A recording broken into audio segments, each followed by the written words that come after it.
Hi, Phyllis here from southernfrugal.com.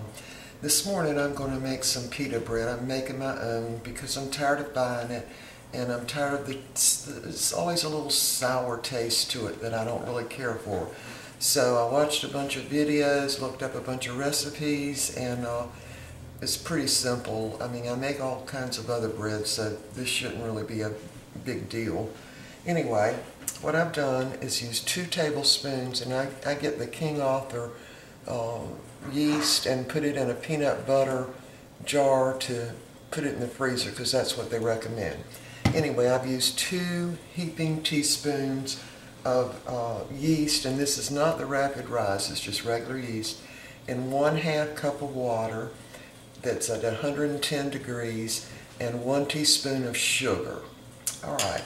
And as you can see, let me see if you can see that. It's all foamed up, which means it's ready.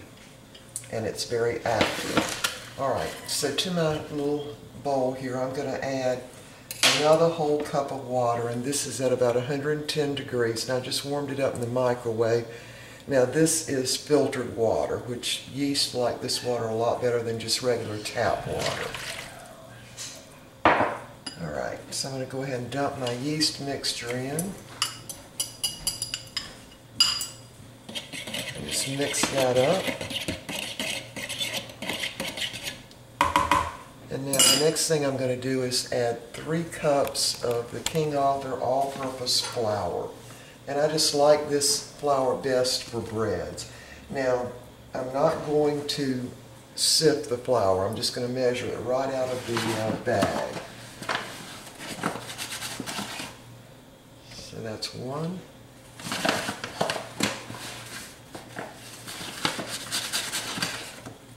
There's 2.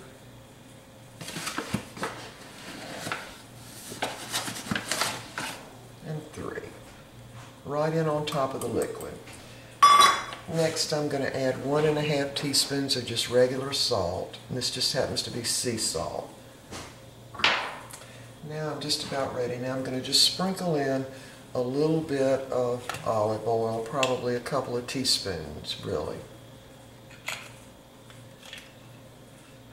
Alright, now I'm ready to start mixing. Now this is going to have to be kneaded about 10 or 15 minutes after you get it all mixed up, so I'm using my hands. I'm just going to mix it up. Now it does still feel warm to my hands, which is how it should feel.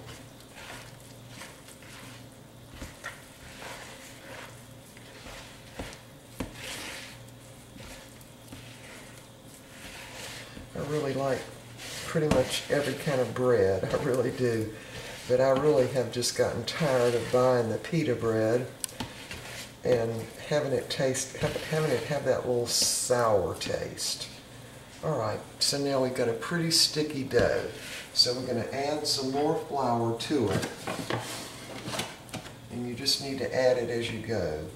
Because what I want is a dough that I can knead and it turn into this round ball.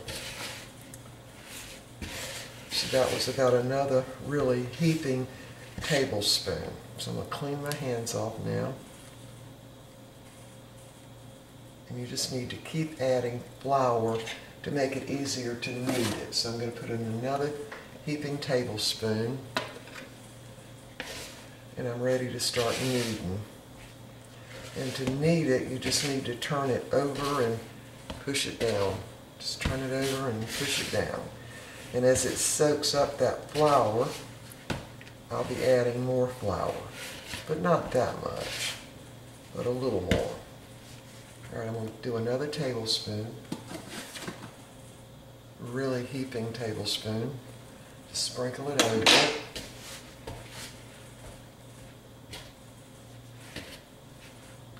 My hands. And this should be fairly easy. Really, most breads you make and even sweet rolls that you make are, when you make them with yeast, they're just sort of all similar. You have to, knead them, and then you have to let them rise for about an hour, and then shape them however you want to, and maybe let them rise a little bit more, and then you're ready to bake them. So it's all pretty simple, really. Alright, so it's coming together now. So straight down my sides. And what you're looking for is a really nice little round ball. And the ball is going to kind of look like a rubber ball when you get it kneaded enough. So you're incorporating air into it, and you're also stretching the gluten, which is the thing that forms the little bubbles really in all yeast breads. That yeast gives off a little gas and as it's reproducing and causes the little bubbles that you find in loaf bread or any kind of flour. Alright, I've added another tablespoon of flour, and you just want to let it soak up whatever it wants to soak up. And that's probably going to be about it.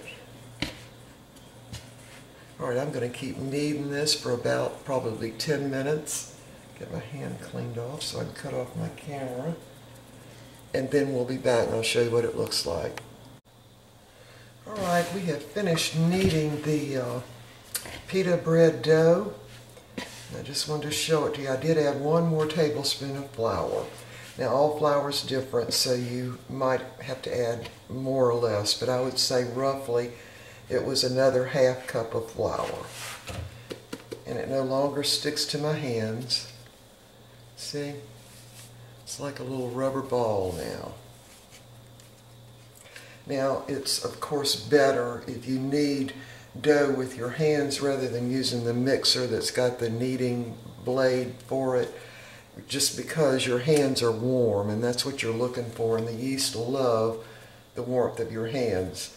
It grows on your hands, even under your fingernails. That's why you have to wash them with like antibacterial or something when you get through. Otherwise, you'll be picking yeast off your fingers and under your fingernails. Alright, so there it is. Now I'm going to use another bowl. I'm going to put a couple of tablespoons of olive oil in the bottom of the bowl.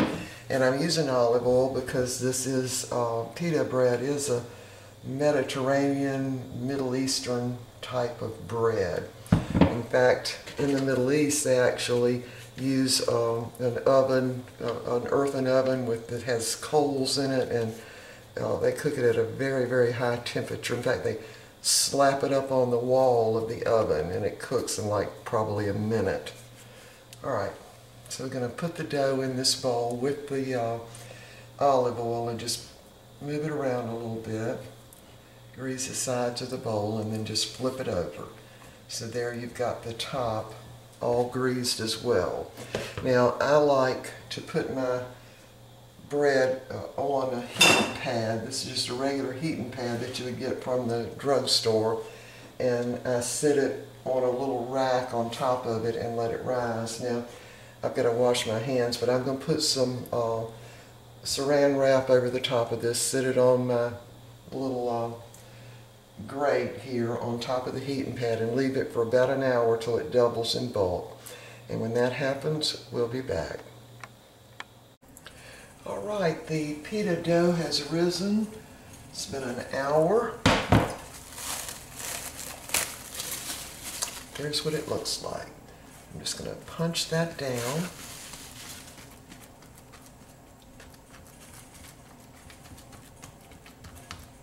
Now I'm going to sprinkle some flour all over this is actually my cooktop. I've gotten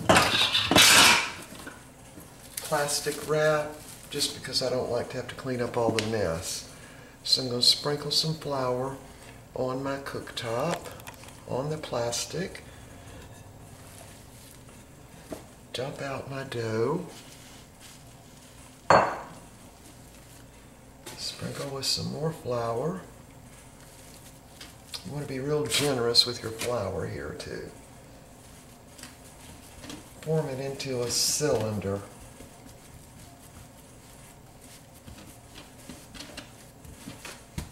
Get it good and covered with the flour. Alright, now I'm going to cut this into 10 equal parts. So I'll start by just cutting it in the middle, and I'm just using my little pizza dough cutter. Then I want each piece into 5 pieces.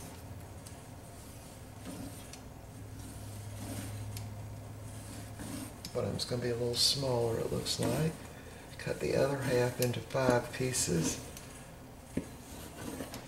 Alright, now I want to shape these into little round balls, and you do that by just pushing them under on the back side, like that. And just kind of pinch them together.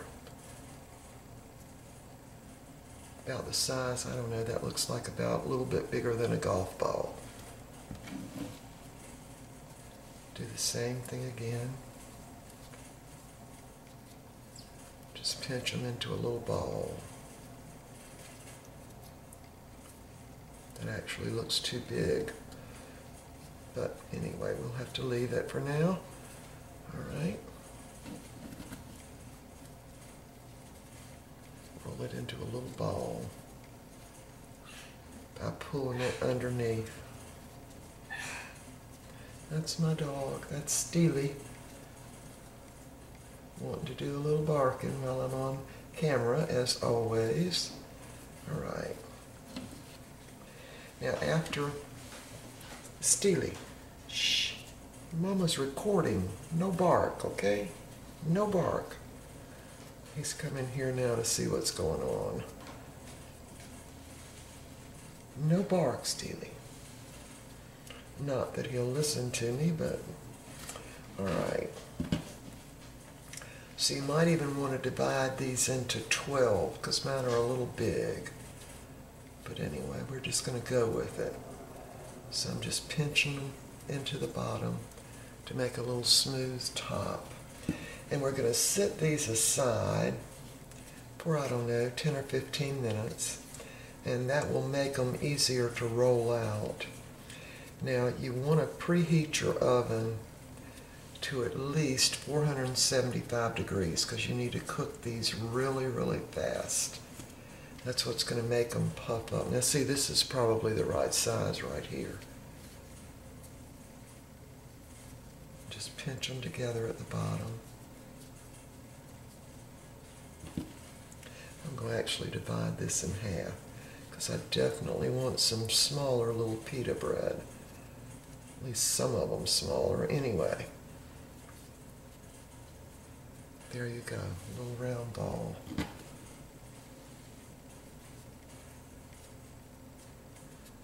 Now I know these are going to really be good, because when I buy them in the store, they've always got that little sour taste, which I've mentioned before. And I've noticed tortillas are like that too. You get that sour taste. I guess that's the preservatives. I'm not really sure what it is. Now my husband says he can't tell the difference, but I sure can. All right, it works out better when you make them a little smaller.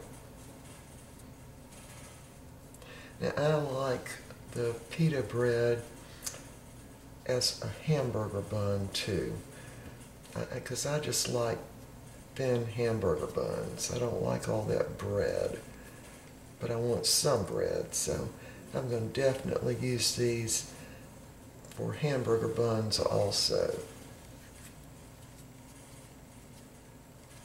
by just cutting them in half, you know. All right, there we go. I'm going to break a couple of these in half too. I definitely don't want them that big.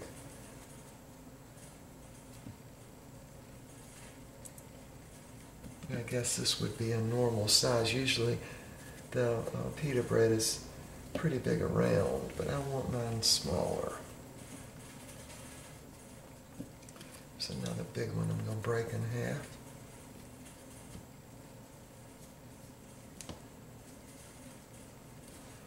Two more big ones. I'm going to break them right in half. Almost the size of a roll, really. Just pinch them to the bottom, so you've got a smooth top there. All right, and one more big one I'm going to pinch in half.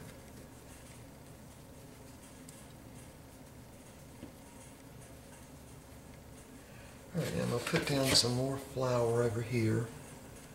and just line them all up over on the back side here, because I'm going to need some space to roll these out.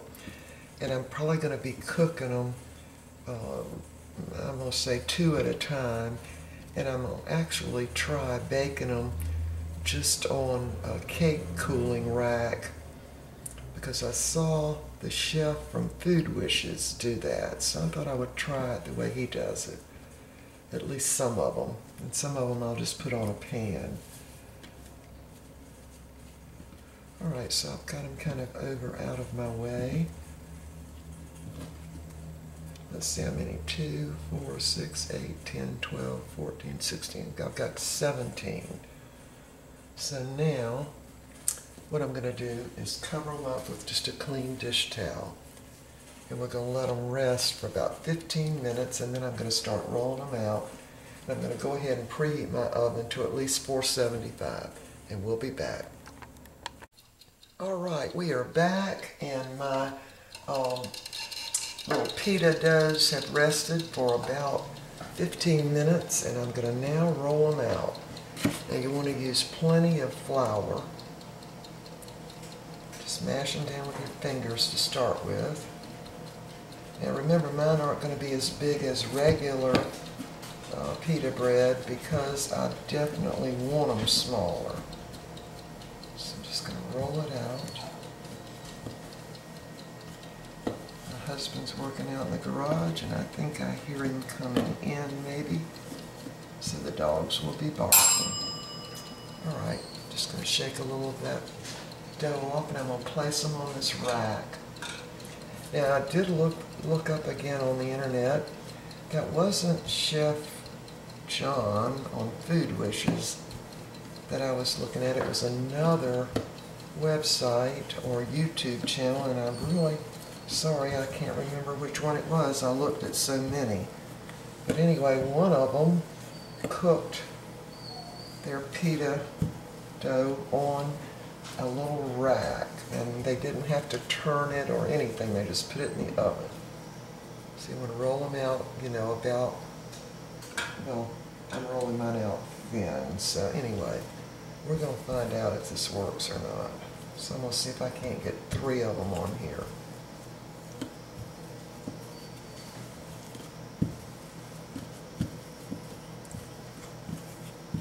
And again, I'm sort of making mine more for hamburger buns than anything else, really. Alright, there you go. So my little cake rack has enough room, maybe even for 4. Let me see. Yeah, I think I can get 4 on here. Alright, the dogs are going to start barking, so just bear with me here. Alright, I'm going to mash it out with my hands first. Put a little flour down. A little flour on top.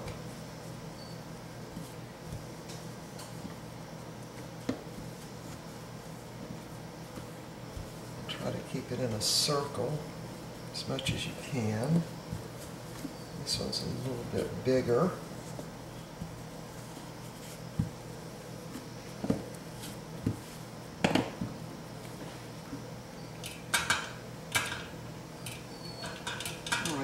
Sit here for about 5 minutes, and I'm going to put them in the oven and cook them at about 475 degrees for 5 to 7 minutes, and we'll be back. Alright, these just finished cooking. One of them didn't puff up as well, but the other 3 puffed up great. This rack is really hot. So now you're supposed to take them off the rack and hot.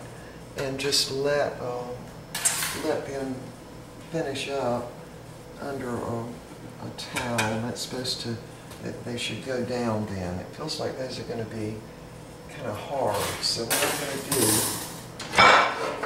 is bake the next ones on a pan. And I've already rolled these out. And this time I'm going to shake some of that flour off of them. Now you don't want to grease the pan.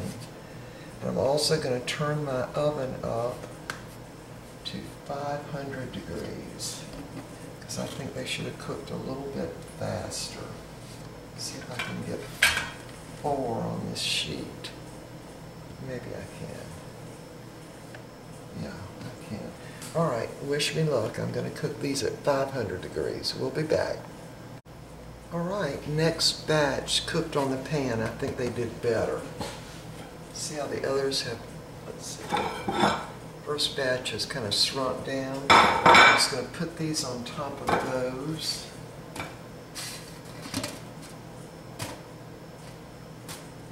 And cover them back up with the towel. Alright, while the pan is still hot, because some of the recipes said to heat your pan up. This pan is really super hot. So I'm going to throw these 3 on there. And we'll see how they do. Now I've turned my oven up to 500. I'm going to put these in real quick.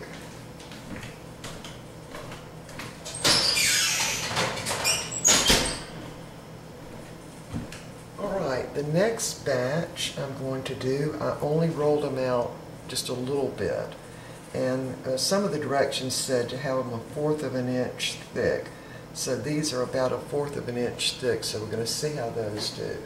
And again, there are the pita bread that I've got a towel over them, and the steam is going to, so the directions say, make them flatten back out. And I might be cooking mine too long. I'm going to have to check on that. But anyway, we'll be back and show you how the next bunch looks. Next batch, they all puffed up, which is great. Now, you can still see this, yeah. Alright, these have already gone down, and I think they look pretty darn good, see? And they're soft now. So I'm going to take these off. Hot.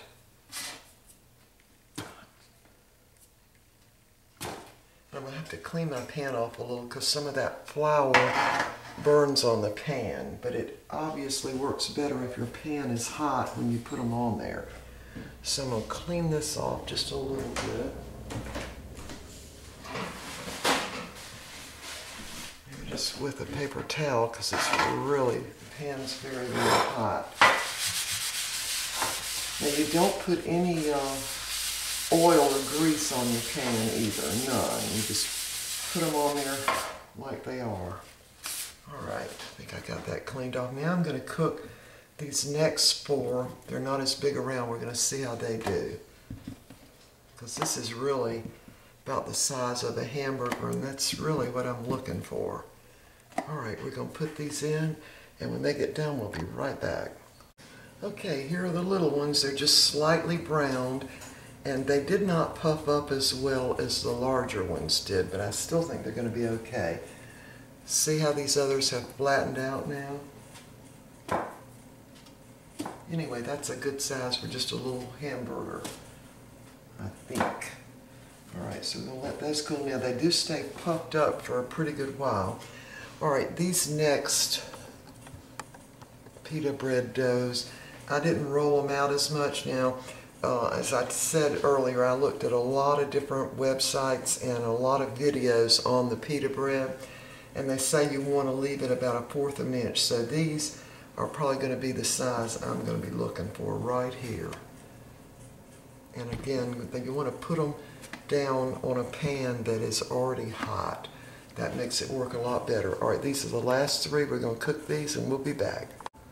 Just a quick little note, this is why I put the plastic down. Because when you're through, all you have to do is simply roll it up and throw it away. So that was 3 long pieces of saran wrap. Only have a couple little places that got flour on them. Alright, see, we're all clean now. Now while those are cooking, I just wanted to talk to you a minute. This is what I have determined from all the different videos and all the different websites I read on how to make pita bread. When you're dividing the dough, just go ahead and divide it up into 10 equal parts and leave it that way. And when you roll them out, just roll them out to about 1/4 of an inch thick is probably best. Now, these little ones, oh, they're still hot. The little ones are going to work okay, but they're going to be thicker on the inside. Where this is the one I fixed on a rack. Now it got a little too done, but see, it comes completely apart very nicely. And actually, this is the size that I would prefer for the hamburgers. Now this one got a little too done. But anyway, what I'm going to do is fix some beef tips, and I'm going to use these little pita breads to put the beef tips in, lettuce, tomato, and probably some shredded cucumber, and then I'm going to put a little Greek sauce on the top of it. So that's going to be our lunch. But anyway, I'm going to do another whole video on the beef tips and how to cook them, because I'm going to do them in the pressure cooker to make it a whole lot faster. Alright, when these last 3 get done, we'll be back. Alright, here are the final 3, and again, these were thicker, and they didn't puff up as well as the thinner ones did. See? See how much bigger? So this will be about the size I will want. Now if you want yours bigger, just, you know, make the dough bits or the pieces of dough bigger. These are still okay. Oh, God. And again, put them under some dish towels, clean dish towels, to let them deflate themselves is what they do. So let me just show you what they all look like. Oh, here they are. And again, I think these turned out best, about this size.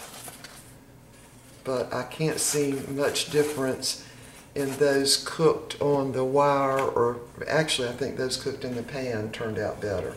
Alright, so we'll see you next time. Homemade pita bread.